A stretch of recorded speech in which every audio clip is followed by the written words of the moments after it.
Hello everyone, मैं Shipra super economics classes में आप सभी दोस्तों का स्वागत करती हूँ, अभिनंदन करती हूँ। आज आप सभी लोग अच्छे होंगे, स्वस्थ होंगे, मस्त होंगे। आज मैं आपको बताऊँगी अंतर्राष्ट्रीय व्यापार के सिद्धांत। अंतर्राष्ट्रीय व्यापार से संबंधित कई अर्थशास्त्रियों का अलग अलग सिद्धांत है। एडम स्मिथ से लेकर के आधुनिक अर्थशास्त्री हेक्सर ओवलिन के सिद्धांत इसके अंतर्गत रखे गए हैं। कुछ महत्वपूर्ण सिद्धांत निम्न इस प्रकार हम वर्णन करेंगे। लागतों में निरपेक्ष अंतरों का सिद्धांत।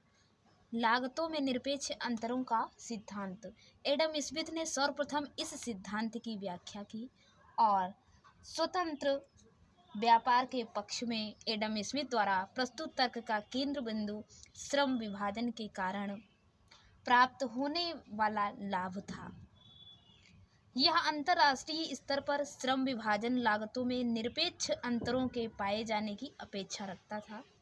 प्रत्येक देश को उस वस्तु के उत्पादन विशिष्टीकरण करना चाहिए जिसे वह दूसरे देशों की अपेक्षा सस्ता उत्पादित कर सकता हो और उन देशों के साथ विनिमय कर सकता हो जिसकी दूसरे देशों में कम लागत आती है। एडम स्मिथ ने संतोषजनक ढंग से यह प्रमाणित किया कि जो सिद्धांत घरेलू वस्तु विनिमय में लागू होता है वही सिद्धांत अंतर्राष्ट्रीय वस्तु विनिमय में भी लागू होता है।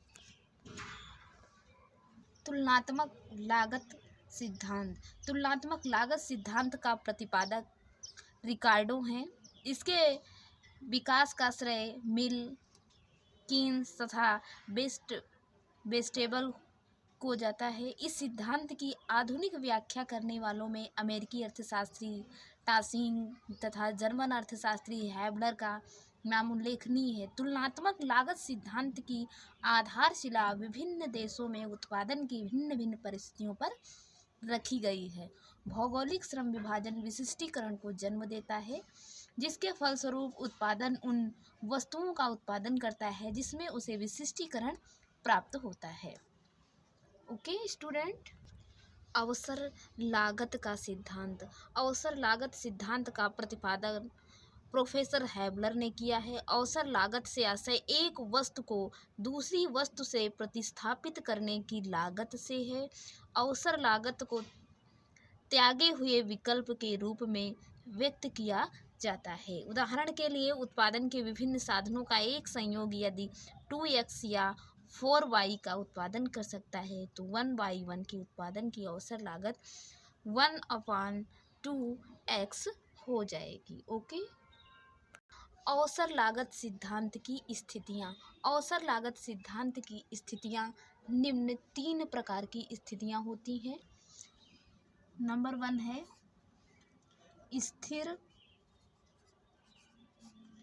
स्थिर लागतों के अंतर्गत।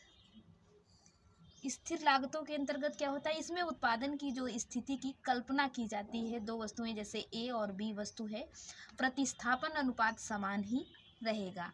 नेक्स्ट आपका है 2 नंबर पे बढ़ती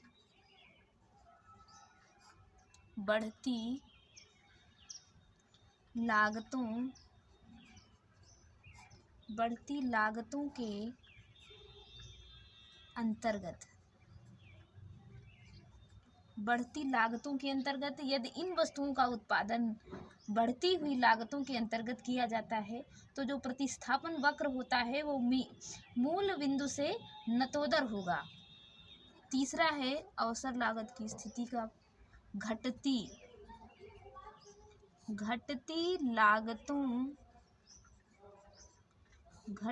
लागतों के अंतर्गत।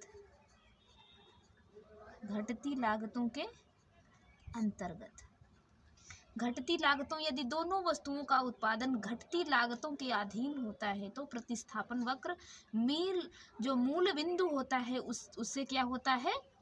उत्तोदर होगा। ओके।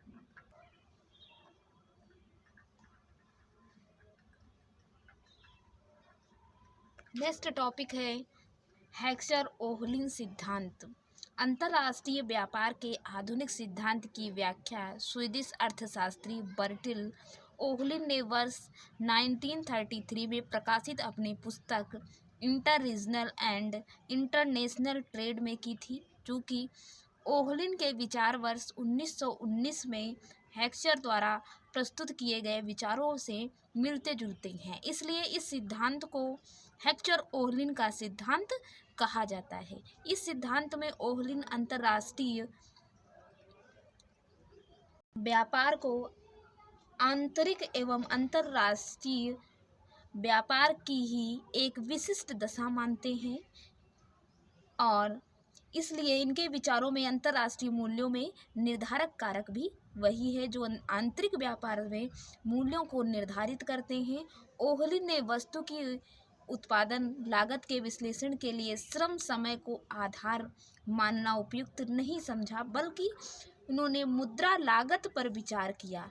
इस प्रकार विभिन्न देशों की वस्तु के मूल्य मुद्रा मूल्य में अंतर होना ही अंतर्राष्ट्रीय व्यापार का प्रमुख कारण है। हेक्सचर ओहलिन सिद्धांत को दो वर्गों में विभाजित किया गया है। किस सिद्धांत को? हेक्सचर ओहलिन सिद्धांत को। एक भौतिक रूप में साधन प्रचुरता और दूसरा आपका है कीमत के रूप में साधन प्रचुरता। ओके। हेक्सचर ओहलिन सिद्धांत की मान्यताएं। यह दो मॉडल हैं, अर्थात दो देश ए और बी, दो वस्तुएं एक्स और वाई और उत्पादन के दो साधन पूंजी और श्रम हैं। दोनों देशों में उपभोक्ता के अधिमान तथा उनकी मांग के ढांचे समरूप हैं। साधन गहनताएं बदली नहीं जा सकती। दोनों वस्तुओं के उत्पादन फलों के साधन गहनताएं विभिन्न हैं, अर्थात वे श्रम गहन तथा पूंजी गहन हैं। विभिन्न प्रदेशों की साधन संपन्नताओं में मात्रात्मक अंतर है, परंतु गुणात्मक रूप से वे समरूप हैं। संसाधन पूर्ण नियोजित है। दोनों देशों के बीच मुफ्त तथा बिना किसी प्रतिबंध के व्यापार है। प्रौद्योगिकी ज्ञान में कोई परिवर्तन नहीं है। विभिन्न वस्तुओं के उत्पादन फलन भिन्न भिन्न है, परंतु दोनों देशों में प्रत्येक वस्तु के उत्पादन फलन समान है। इसका अर्थ यह है कि एक्स